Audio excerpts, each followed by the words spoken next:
పూర్తి వివరాలకు చదవండి రేపటి అక్షర శిల్పం దినపత్రికలో.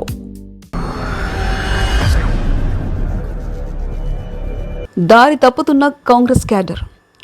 అధికారంలో ఉన్న పార్టీ అత్యంత జాగ్రత్తగా ఉండాలి. తాము ఏం చేసినా అది అధికార దుర్వినియోగం, చట్టాల ఉల్లంఘన అని ప్రజలు కనిపిస్తే తర్వాత వచ్చే ఫలితాలు అత్యంత దుర్భరంగా ఉంటాయి. అధినేతలంతా జాగ్రత్తగానే ఉన్నా కింది స్థాయి నేతలు చేసే పనుల వల్ల మొదటికే మోసం వస్తుంది. కాంగ్రెస్ క్యాడర్ ఇప్పుడు తప్పుతున్న సూచనలు కనిపిస్తున్నాయి. ఇటీవల బీజేపీ రాష్ట్ర కార్యాలయంపైనే దాడి చేశారు.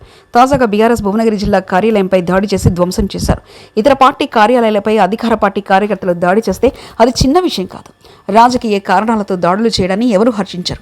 ఇంతగా తెగిస్తున్న వీరు సామాన్య ప్రజల్ని వదులుతారన్న ప్రశ్న వస్తుంది. అందుకే అధికార పార్టీ కార్యకర్తల్ని అదుపులో ఉంచేందుకు పై స్థానంలో ఉన్నవారు గట్టిగా ప్రయత్నిస్తారు. కావాలని దాడులు చేస్తే ఊరుకునేది లేదని సంకేతాలు పంపుతారు. చట్ట ఉల్లంఘన చేయొద్దని హెచ్చరిస్తారు. అయితే తెలంగాణలో క్యాడర్ ఇప్పుడు అలాంటివేవి పట్టించుకునే పరిస్థితులు లేదు. బీజేపీ ఆఫీస్పై దాడి ఘటనలతో నిందితులు కాంగ్రెస్ వారైనప్పటికీ కఠిన చర్యలు తీసుకోలేదు. ఫలితంగా భువనగిరి జిల్లాలో అక్కడి నేతలు కాంగ్రెస్ను తిట్టారని చెప్పి పార్టీ ఆఫీస్పై దాడి చేశారు. అంతకుముందు అల్లు అర్జున్ ఇంటిపై దాడి చేసిన వారు కూడా కాంగ్రెస్ కార్యకర్తలని ప్రచారం ఉంది. ఇలాంటి దాడుల వల్ల కాంగ్రెస్ ప్రభుత్వం లా అండ్ ఆర్డర్లో విఫలమైందన్న ప్రచారం జరుగుతుంది.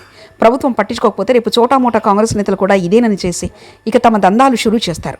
ఆ తర్వాత కంట్రోల్ చేయడానికి కూడా ఏమీ ఉండదు. అప్పటికే చేతులు కాలిపోతాయి.